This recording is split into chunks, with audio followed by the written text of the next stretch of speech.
More than 50% of attrition actually happens because of bosses. You do not just leave an insecure boss, you carry their voices in your head.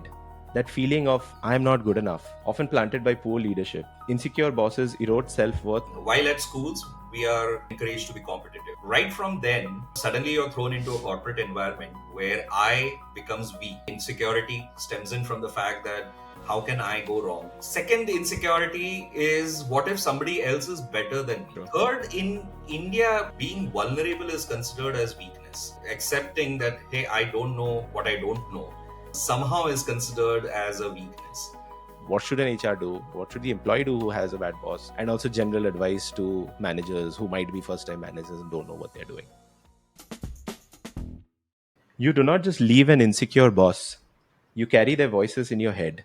That feeling of I'm not good enough, often planted by poor leadership. Insecure bosses erode self worth with subtle jabs. Things like you're not ready yet, do not overarch, stay in your lane. I've seen these phrases echo long after people move on. In our world of HR, the responsibility of attrition and making sure people don't leave is with us. Whereas there's a lot of studies and data shows that more than 50%, much more than 50% of attrition actually happens because of bosses, because of bad managers, because of friction with Right. who you're reporting into.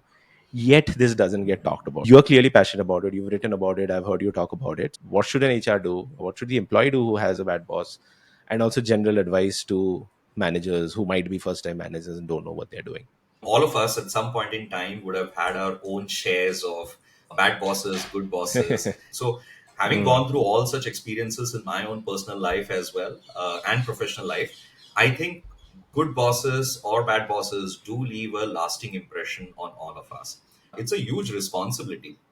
You're accountable for the set of people who report into you. So invest in yourself, get trained, seek out advice, get coached, because at the end of the day, I think it's extremely important that the teams feel belonged. And unfortunately, the culture, the retention, or for that matter attrition metrics lie with the HR, which is my second mm, challenge. Because I think managers who do, who operate on day-to-day basis with their teams, are supposed to equally own that metric, right? I think it's a shared ownership here. I've seen two sets of employees. A set of employee who takes ownership, picks up a conversation with their managers, to say, hey, this is working, this is not working. Or for that matter, some of them in mm, today's times believe in providing an informal feedback to the managers. And in few mm, cases, managers are pretty open as well. In few cases, they are not. I'm going to urge then that's the time you need to involve the HR. But don't throw up your hands in the air and to say this is not my problem, HR needs to intervene, because then it mm, kind of takes a little bit of shape of escalation against your manager, which might spoil your relationship as well. There have been times wherein I have, despite my education in human resources, I've had challenges managing certain set of individuals as well.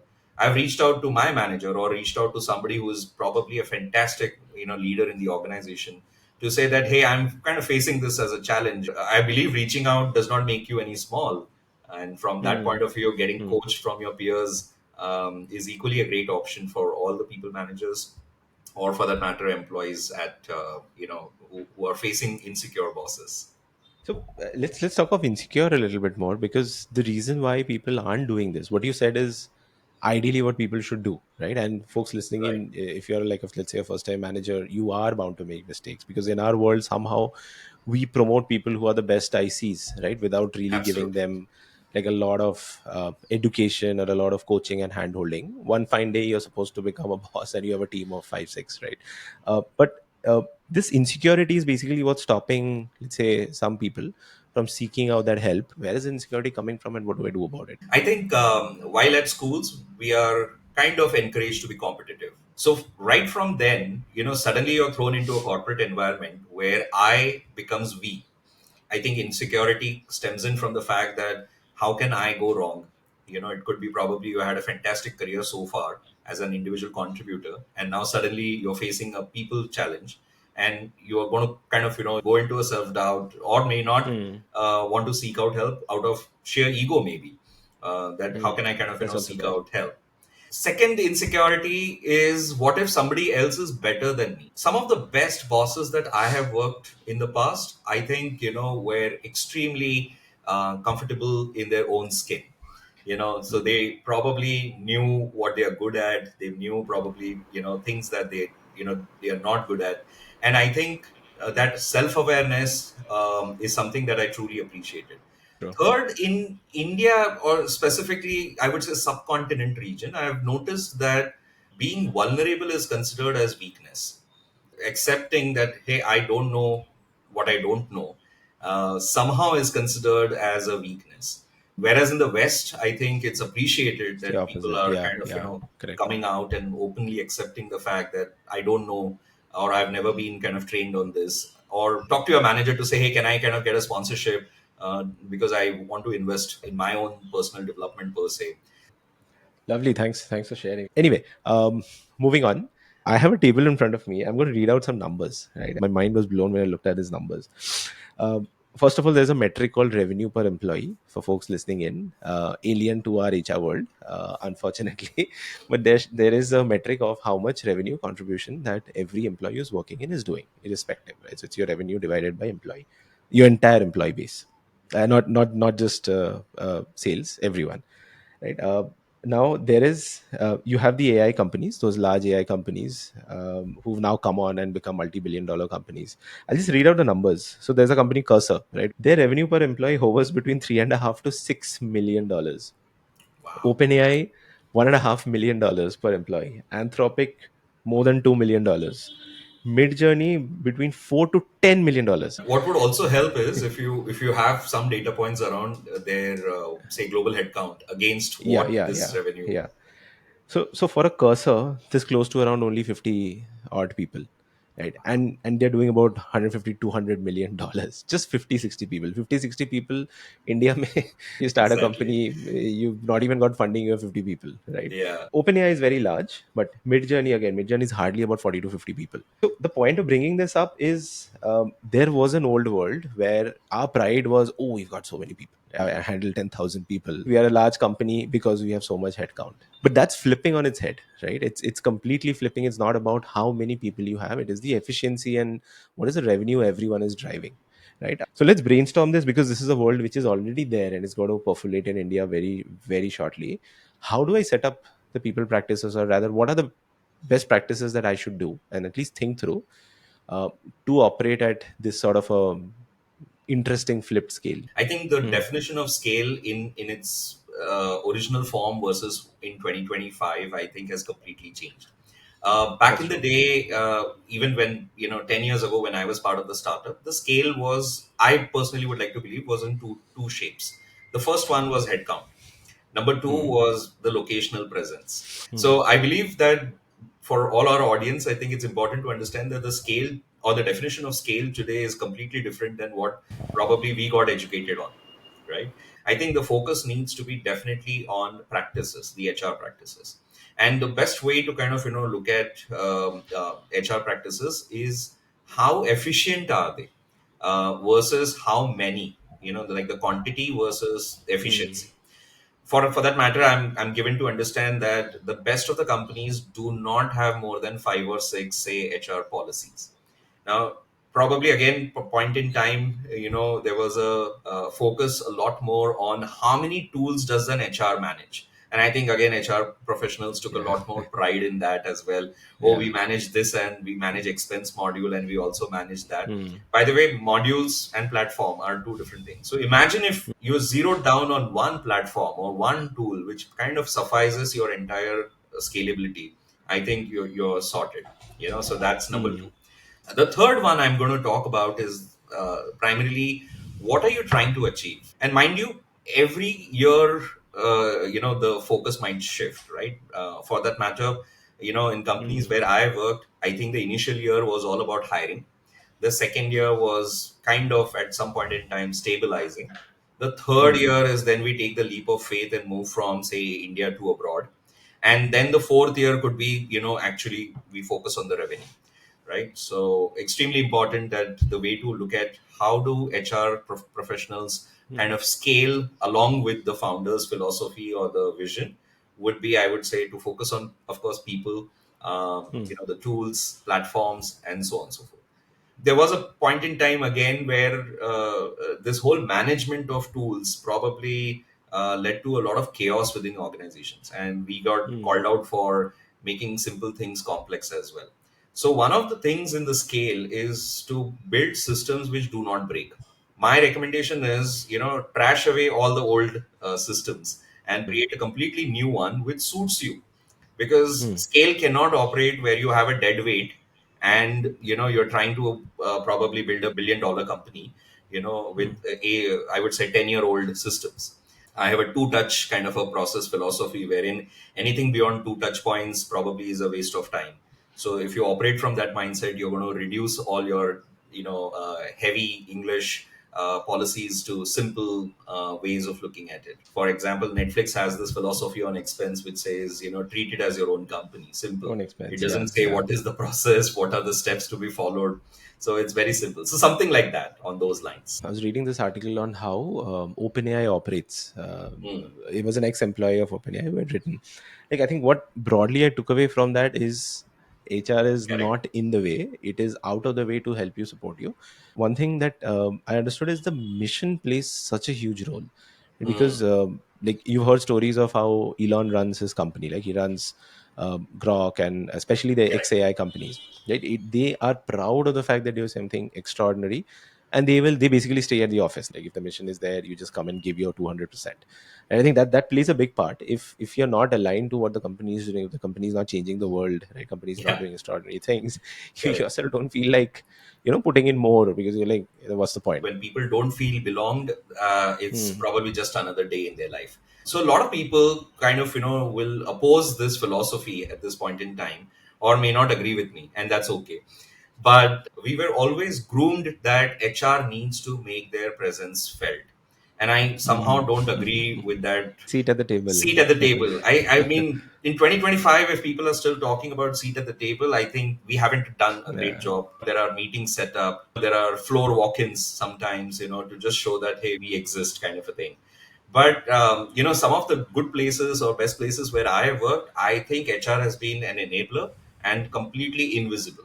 HR only kind of comes in at that fact Hmm. where probably a system or a tool cannot solve for the problem, or the process or the policy cannot kind of does not have the Hmm. answers to that.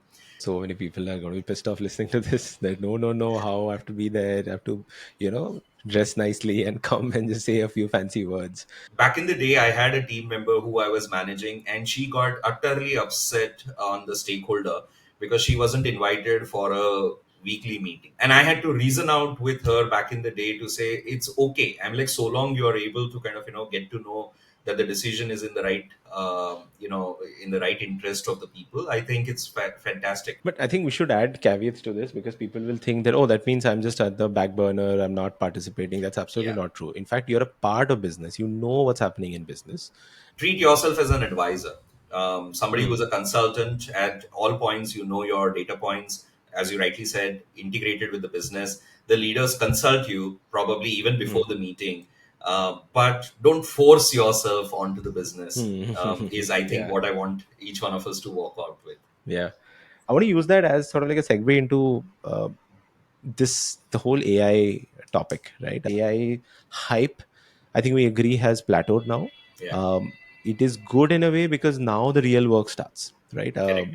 Now all the hypesters are out. Now people who are actually going to get down and use it are silently going to start using it, right?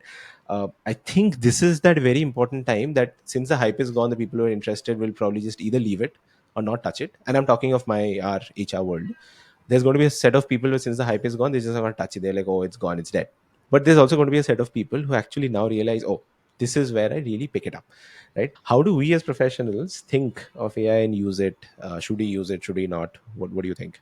There are always three sets of people in any organization when it comes to adoption.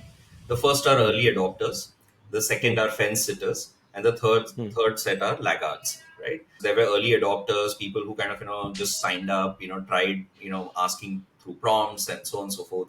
Then there were fence sitters who were not too sure, is it a hype or is it something that probably needs some waiting. But eventually I think, were also pushed into adopting Hmm. it as well. Laggards probably, after a year or so said, okay, we also need to kind of get onto the other side of the table as well. So Hmm. for all you know, today, I don't think so there is anyone left in any category. Everyone seems to be an adopter. The second is Oh, even the you'll be AI. surprised. You'll be surprised. There's Is still it? people who've just barely scratched, like Ouch. You know, emails. Oh, I write emails. Like, man, you're so 2023. Yeah. yeah, so on the same lines, I mean, Mm. okay, even if there are a certain set of people who have still not adopted it, while I say that, I also recently got to know that the adoption within India and Southeast is a lot Is more very than very probably, high. Yeah. everywhere else as well. So, which is Yeah. another surprising fact. Second thing I want to kind of talk about is even the AI has evolved over a period of time, right? Before Yahoo came, there used to be a search engine which used to be called as Ask Jeeves. All right, and people used to ask I never random used it. questions on that, Yeah. right? Kind of treated it like a chatbot back in 2000, early 2000s per se. Mm. And then I don't know, I think it died its natural death as well. So similarly, AI initially was probably used as just asking questions, people copy pasting email and saying how to respond, so on and so forth, right? Slowly people started realizing that, hey, it can be used as a generative AI, which is where I think the level two or second generation of AI started being used, where prompts or prompting came in. Second, probably people started generating content, or it could be visual, audio. The third phase today, which I see, is the agentic AIs, which is where people are learning to use different AI tools to automate their work. The hype is over, and it's Mm. plateaued for sure. But I think we'll say that it's here to exist. It will continue. I think there is this famous saying right now that AI is not going to replace your job. The person who Mm. knows AI is going to replace your job.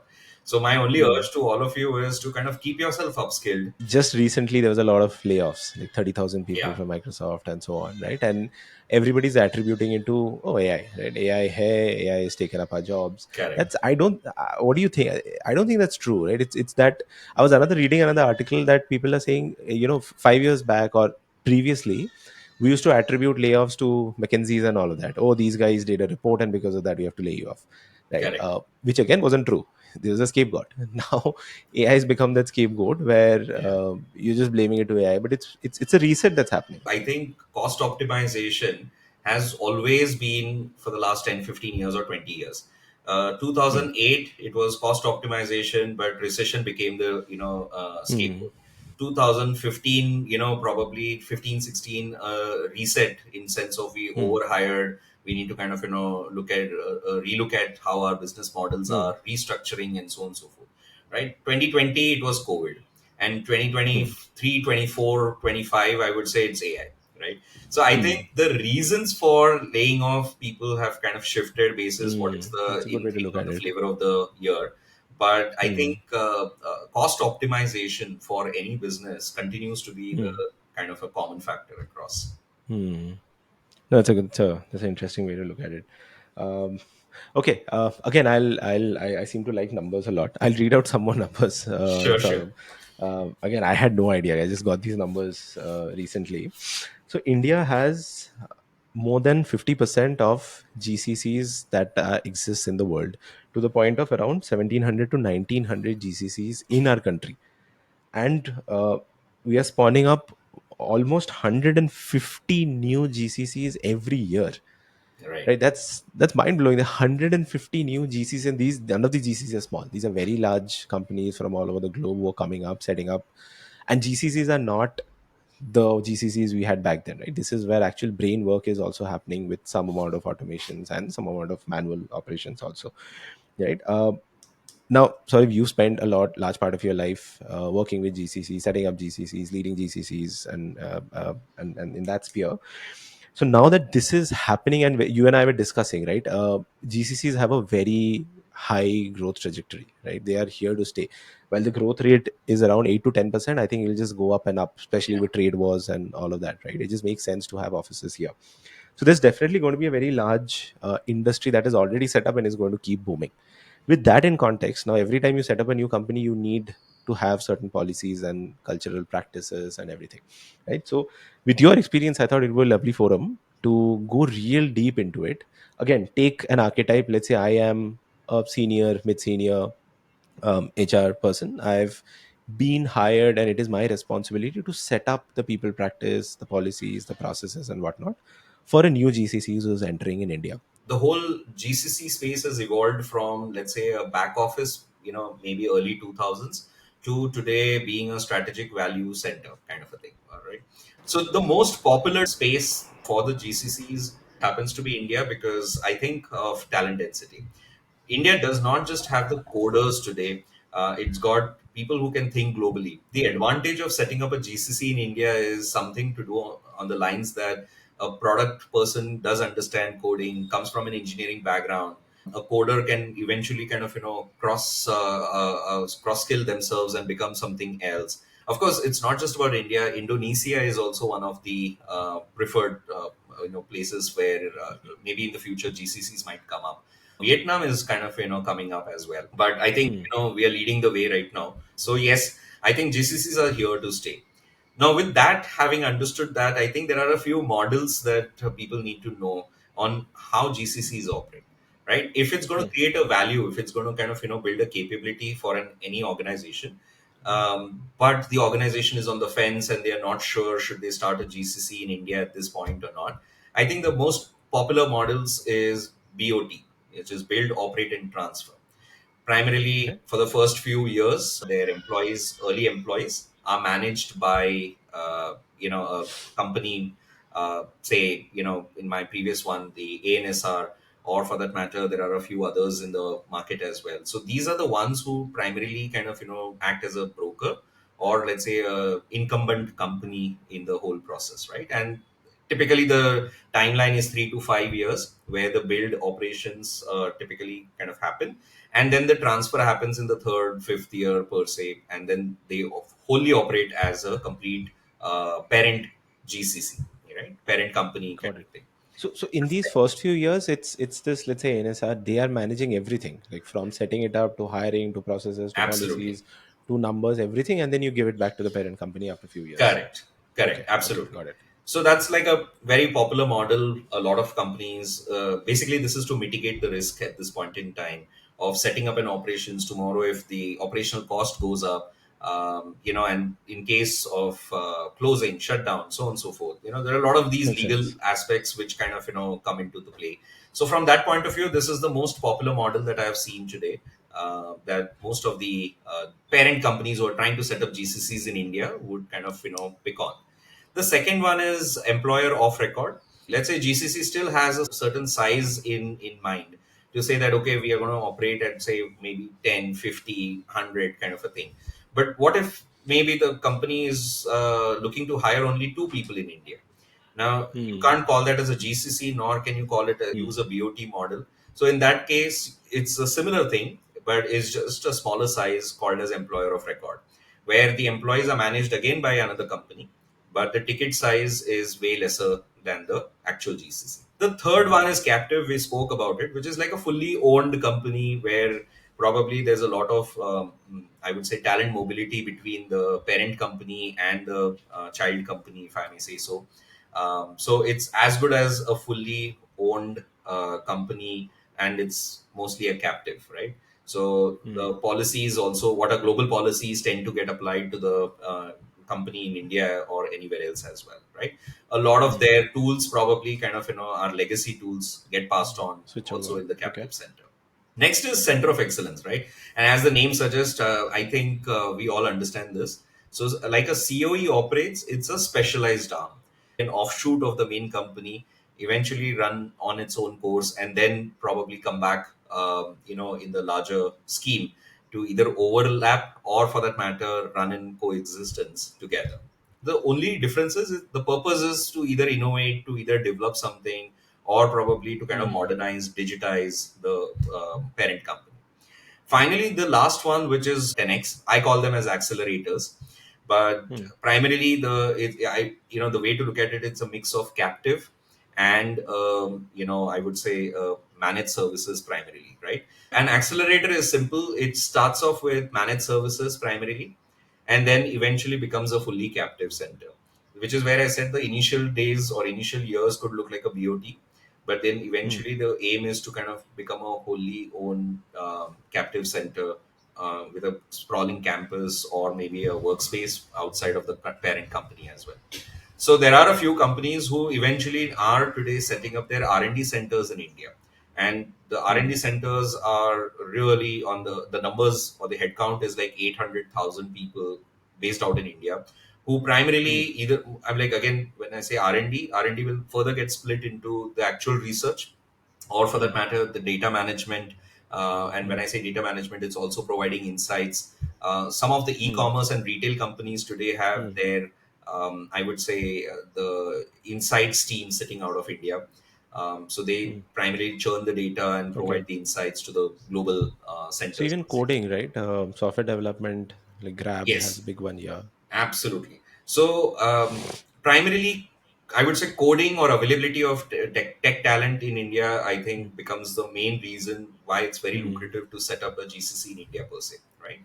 So I think net, you have different models on which the GCCs operate, and basis that, I think, the HR professionals are required to kind of bring in their flavor mm, of their experience, exposure, so on and so forth.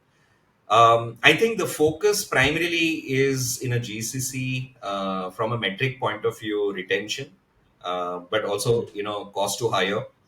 Lot of times, again, let's say if it's a bot, then in that case there would be certain investment in tools, and the tool needs to talk to the parent company, so there could be a lot more time mm, spent on integrating it with the parent company. In a few cases, payroll systems, for that matter, because the international payroll is pretty basic, I would say. Indian payroll systems are complex in that sense. So mm, sometimes, what they would do is typically retain the HRMS what they have, and only kind of operate basis the payroll requirements. So primarily, that's how the mandate would get decided for an HR professional on what the GCCs are looking to build in India. What is the vision? mm, Basis that is the future roadmap for HRs. And finally, I want to kind of say, what are the advantages? A lot of people say that, oh, why suddenly this whole GCC and in the whole mm, focus around it. There is a lot of boost given by the central government today in India, as well as the I would say state governments.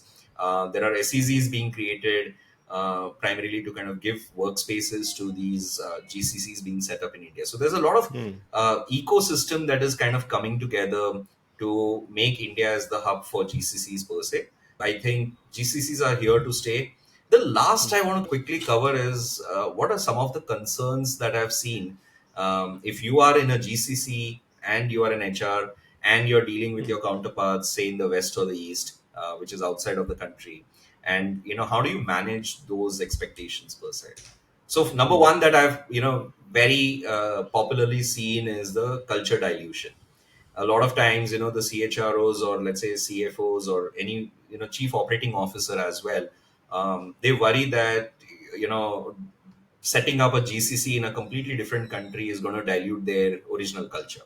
Well, mm, actually, it's a myth, and it may not be true. To a certain extent, it might get become true, because if the purpose is innovation, then you need to build an mm, innovative culture, right? mm, So it should not overshadow. But so long I think people understand this, it's good enough. Second is, I've mm, seen the apprehension on job displacement. A lot of people hesitate that, okay, if we are setting up a GCC in a different country, say India, is it going to take away my job in the US, let's mm, say? That's another mm. myth that Yeah. I've seen comes in the way. Third is the control and the quality. So I think it's my baby. If it's right in front of me, I tend to have a lot more control on the quality, cost, and so on and so forth. If this is being operated somewhere else, will I have the same control as such, right? Now, some of the GCCs that typically are coming to India, their average, I would say, time spent in an organization, while they grew up the ranks, is around 20 years, 15 to 20 years, I would say, right? And suddenly then you're hiring somebody from India, Mm, locally, to understand, take care of the centers, and so on and so forth. So from that point of view, I think there's a little bit of skepticism around leadership maturity, per se, right? Of course, we did speak about the next one, which is around talent, retention, attrition, and leading to a cost escalation. So operational mm, cost going up, I think, is something on their mind as well. But the biggest of all, the highest of all, concerns mm, that I've seen is around data security and IP protection. What is the guarantee, per se, that the data mm, that we share with the GCCs will be secure.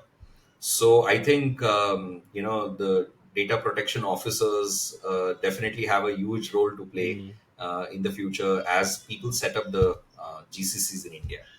But hopefully, Mm. this was a quick masterclass on what Mm. GCCs are, what are some of the Mm. challenges and myths that we could probably burst around it. Hmm. No, that's super helpful as like very interesting of that. I learned quite a bit. I didn't know so much, but I want to go back a little and double click little on as an HR professional. I again I am setting this up. Right? I'm setting up the cultures. I'm setting up the two things that you mentioned, which are very interesting: non-dilution of culture and control. Because here you're working with your parent who's in US, and sort of you have a very interesting thing I'd read somewhere on head, heart, and hands. Like you have a sort of philosophy. You're right. Is there a way like we can bring that in to answer this? How do you have the head? How do you think of the heart? And how do you work with hands to actually do this on the ground? Absolutely. So before I, speak about head, heart, and hands, if you're looking for a playbook at this point in time to kind of, if you're part Hmm. of the GCC and you are an HR, I have a very simple formula. I call it 4Ws formula, right? So let's Okay, go through it, and then probably I'll quickly make sure sure. that head, heart, and hands is also spoken about. So the first one is work. Work is about primarily the job evaluation, job quality. What does one, like a role evaluation. Hmm. The second is workforce. So the job is being done by a person. So workforce, which is where your talent hiring, recruitment, retention, HR, business partnering, employee advocacy, surveys, all of that typically will come under workforce, right? So this is where the people and people related Hmm. skills come in. The third is a workplace. Hmm. So I think the environment plays a very important role, specifically in attracting the right talent. And the Hmm. fourth is ways of working, right? Which is where the cadences, rituals, or for that matter, very specific, I would say things that an organization does which define its culture. All right, all of Hmm. that will come under ways of working.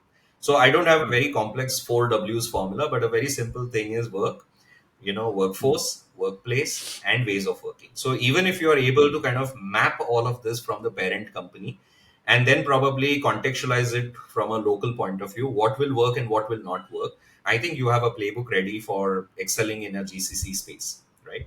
So, So, sir, can you give me one example, like just to put this to context? Let's pick up one small process in 2 minutes that is there in sure. US, and how do you contextualize it to India? What do you mean by that? I was Sure. just thinking about an organization which is an industrial complex in the US, Okay. primarily operate, on an assembly line, but Okay. have a back office operations in India. All right. And when I say back office, primarily this is where the insights are kind of generated, are provided. And this is an entire retail space. So, right from an assembly line where the product gets done to how it's sold, Okay. there is an original culture of a factory culture, if I may say so, or a brick and mortar culture. And then there is an Hmm. IT culture within this thing. How do you integrate, Okay. both of Understood. these Yeah. together? Another company which, and I'll pick this up from a workspace point of view, they had a very brainstorming culture. So when we were kind of setting up their workspace in India, one of the things that we kind of definitely took care of it is at least 2 to 3 walls are where people can Okay. brainstorm, I right, understand. right. Okay. And this is again ensuring that where the squad sits, you typically have these, I would say, opportunities or tools which enable that as well, right? So Hmm. what basically this is where GCCs or the, I would say, companies who operate in between kind of work, where they do the whole mapping, of in these four areas, and then kind of translated it into a GCC so that the culture dilution is as minimal as possible. Head, heart, and hands is nothing but head is where the strategy comes in, the thinking part. Heart is where contextualization and empathy comes in, and hands is where the execution comes in. So it's not a great complex formula. If you say 4 Ws and 3 H, you've got a playbook for a successful career in GCCs. So Hmm. and I think this is where a lot of us play a very important role. And going back to things that we have spoken, if you create great processes, I would say platforms, and use the great tools, You have done your part. You've already earned the seat at the table, and people look upon you more as a, Hmm. I would say, an advisor. Got it. No, this is lovely. This is a good playbook. I hope folks listening in, and because there's a lot of careers that's getting built up here. I think I'll leave it with one last question. We've spoken on the playbook, but what about the career path of? Let's put it this way: I'm a young kid, graduated out of college. I want to set up my career in HR, and I'm particularly fond of the GCC space. I want to build my career there. What would be like my career path for me in these GCC setups? How is it like in a GCC setup for an HR to sort of spend the rest of my career in this space? So it depends on the organization. I think the first few years, the GCC operates like a mid, I mean, like a startup to a mid size, I would say, right? Okay. And this is where you can actually kind of, come in early, be part of the early team per se, and grow quickly. But Okay. eventually, I definitely see this is going to be very similar to an IT company growth per se, where basis your experience, you could probably take some time to become a project manager or a program owner, and so on and so forth. But this is from a tech point of view. If you're part of Hmm. the shared services, finance, marketing, or let's say HR, this is going to be more or less very similar to how other companies operate. And bottom line at the end of the day is still going to be that, let's say if a particular growth takes 2 years, you can probably reduce it anything between 12 months to 18 months in a GCC. So it's still Hmm. not accelerated as much as startups would be. Like within 12 months, you can probably kind of, see your Hmm. growth story. And nor will it take, say, 24 months before you can actually see yourself in terms of promotion, in terms of Hmm. role changes, and so on and so forth. I think it's going to be somewhere in between. But Hmm. I think realistically, if I were to say, GCCs are nothing but probably a captive center of the parent company. So a lot of Hmm. policies that may get enforced are going to Hmm. be mostly, basis what how the company's parent company thinks. Hmm. Got it. But there's still merit to, just like anything, you joining early, you being Yeah, part of the early absolutely. growth story and riding that, and then sort of consolidation. After a point in time, everything is consolidation anyway in your Yeah. career. Sort of this has been lovely. I mean, it's become like a masterclass on a bunch of things. Thank you for doing this. Any closing thoughts before we say our goodbyes? No, thank you. Thank you for having me, and thank you for picking up certain topics which nobody seems to be talking about. I always believe that HR professionals should have a practitioner's mindset. Get your hands dirty, shoes dirty, shirts dirty, but get down to practice it, see what works and what doesn't work. I think that is Hmm. what is going to differentiate you from the others. So everyone's learning AI, but let's say if you're slightly ahead of the curve and you say, okay, AI's work, but maybe in this scenario and this scenario, but not in the other scenarios, and that is going to be a differentiator for you per se, right? So I'll just Hmm. leave the audience with that thought, that have a practitioner's mindset, and you'll be an awesome HR. All right. Thanks. And folks, I leave Saurav's LinkedIn and your email IDs if people want to reach out to you and connect. Saurav is quite active on LinkedIn. He writes a lot of interesting posts. So please go check it out, read them. I picked up the boss thing from his LinkedIn only. All right, Saurav, thank you. Thank you for doing this. This was a lot of fun. And I hope people take away at least something from this and go implement in their work tomorrow. Thank you.